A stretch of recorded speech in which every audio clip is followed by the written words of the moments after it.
उमरपाड़ा सूरत जिला बिल प्रदेश की धरती पे आज सामाजिक चिंतन शिविर आदिवासी समुदाय के समस्त गणवीर इस चिंतन शिविर में पधारे हुए सूरत जिला आसपास के समस्त जिलों से पहुंचे हुए समाज के लिए चिंता करने वाले, भविष्य में हमारे समाज को किस दिशा में ले जाना है, वर्तमान में हमारे साथ क्या हो रहा है, इन सारी बातों को समझने वाले ही आज बारिश में यहाँ पर पहुंचे हैं। बाकी माहौल में थोड़ा घूम आए, थोड़ी सेल्फी ले लें, वो शायद नहीं आ पाए।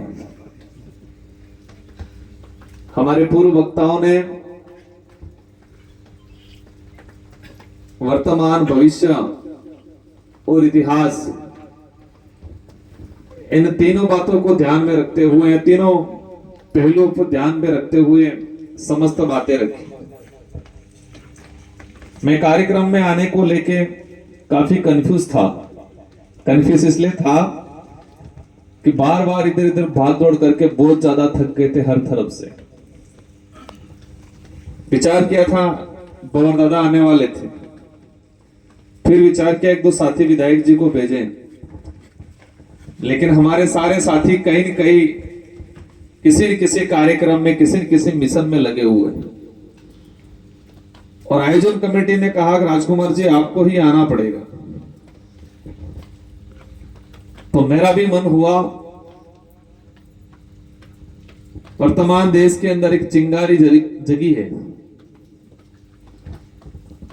जो चिंगारी जगी यहां लगी है, तो उसमें सूरत और भरूच के आसपास क्या स्थिति है वर्तमान में, और बिल प्रदेश के लोग के जो माहौल बना है पूरे 3-4 राज्यों के अंदर, तो बिल प्रदेश को लेके क्या मानसिकता है, क्या सोच है, कितना जो जुनून है, वो भी मैं देख आऊं, समझ आऊं।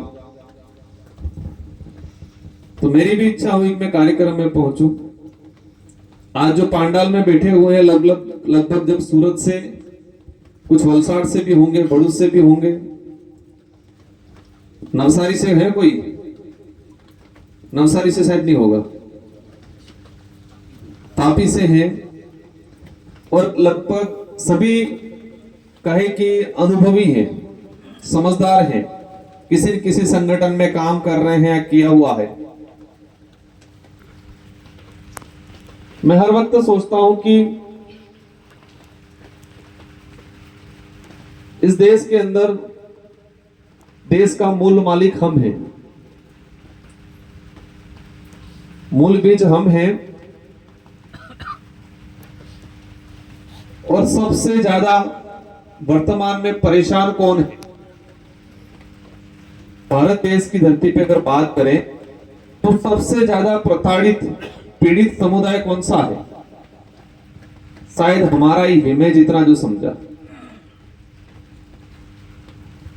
देश के अंदर सभी समुदाय बने हैं, सभी समुदायों में समुदाय अपने उद्धार के लिए सामाजिक संगठनों का निर्माण करता, गठन करता। तो हर समाज के अपने संगठन हैं, लेकिन सबसे ज्यादा संगठन वाला समाज कौन सा है? सबसे ज्यादा संगठन वाला समाज कौन सा? शायद आदिवासी, मैं जहां तक समझा। सबसे ज्यादा परेशान हम हैं, और सबसे ज्यादा सामाजिक संगठनों वाला, राजनीतिक बिखराव या राजनीतिक संगठनों में घुसे रहने वाला हम ही है।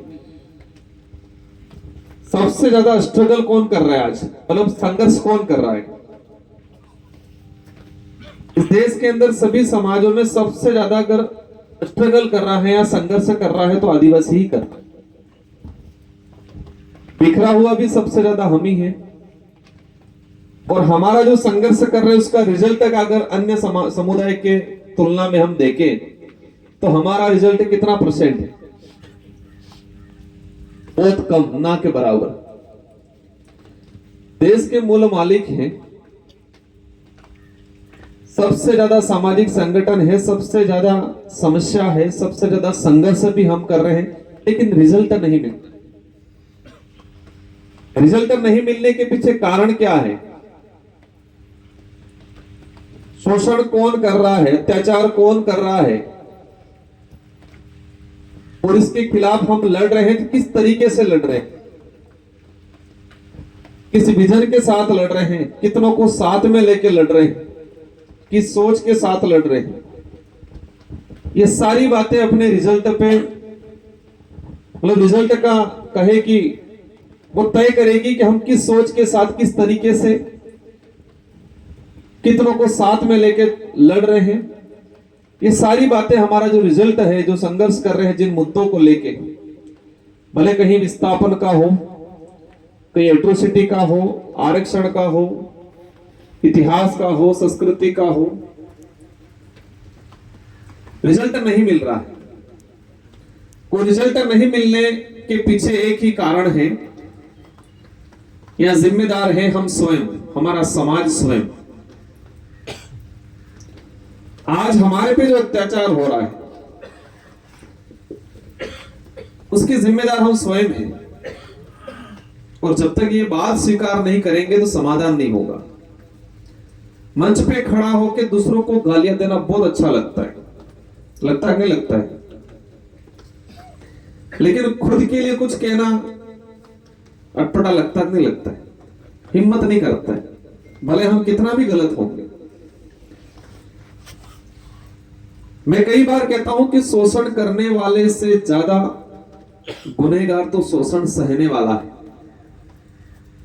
शोषण करने वालों को अवसर मिला है, अवसर हमने दिया है, और इसलिए वो शोषण करेगा। हमारा रिजर्वेशन को लेकर अगर छेड़छाड़ी हो रही है, रिजर्वेशन नहीं मिल रहा है या नहीं दे रहे हैं, उन सरकारों को पता है कि लोग चुनाव आते ही छोटे मोटे धर्म के आधार पे, छोटी मोटी योजना के आधार पे, छोटे मोटे लोक लालच में, और चुनाव के दौरान जो सवर्णों सवर्णों के एक दो दिन पहले जो मिल जाता है, खान पान का जो मिल जाता है, उस आधार पे लोग वोट देंगे। ये सत्ता में बैठे हुए वो लोग को पता है कि लोग किस लेवल की सोच रखते हैं। तो ये हमें स्वीकार करना पड़ेगा कि हमारे पे जो अत्याचार हो रहा है, या हमारे पे जो शोषण हो रहा है, या हमें रिजर्वेशन नहीं मिल रहा है, या हमारे इतिहास के साथ छेड़छाड़ी हो रही है, तो उसके जिम्मेदार अधिकतम हम स्वयं हैं। और इसलिए है कि हम एकजुट नहीं है, हम बिखरे ज्यादा है, धर्म में बिखरे हैं, राजनीतिक पार्टियों में बिखरे हैं, संस्कृति में फिर बिखरने लग गए, बोली भाषा में बिखरने लग गए, बोल्डरों में तो पहले से ही बिखरे हुए हैं, और अनेक छोटे मोटे मुद्दों पर फिर बिखर जाते हैं। तो ये जब तक स्वीकार नहीं करेंगे, हमें रिजल्ट नहीं मिलेगा। हम संघर्ष तो कर लेंगे, लेकिन रिजल्ट नहीं मिलेगा। हम करके चले जाएंगे, आने वाली पीढ़ी फिर करती करेगी, लेकिन जो चाहते हैं अपन समाधान, जो रिजल्ट चाहते हैं, वो रिजल्ट नहीं मिलेगा। एक चीज देखा हमने कोविड में कि जो व्यक्ति अहमदाबाद में मजदूरी कर रहा था, हमारा क्षेत्र का, सरकारों ने जो विदेश में थे उनके लिए हवाई जहाज की व्यवस्था की, लेकिन अहमदाबाद से जो डूंगरपुर जाना था उसके लिए किसी प्रकार की कोई व्यवस्था नहीं, और जो अगर व्यक्तिगत व्यवस्था करके भी जा रहा था उसको नहीं जाने दिया। अपना सामान, अपना बच्चा गोद में उठा के, सामान सर पे उठा के 150-200 किलोमीटर पैदल चल के आए। लेकिन जब चुनाव आता है, हालांकि हमारे वहां ये ज्यादा नहीं हुआ, आसपास इलाके में हुआ, चुनाव आता है उस समय एक मीटिंग होती है, मीटिंग में कुछ थोड़ी बहुत नमकीन मिल गई और भाई को थोड़ा का बोतल मिल गया, और वो कहने लगता है कि जेनो खहा एनो गहा। मतलब हमें परेशानी हुई वहां से आने में, हमें रिजर्वेशन नहीं मिल रहा है। जिस जमीन पे मैं मकान बना के बैठा हूं, जो मकान 30-40 साल से बना है, उस मकान का सरकार पट्टा नहीं दे रही है। मेरा बच्चा स्कूल में पढ़ने जा रहा है, उसको अच्छा एजुकेशन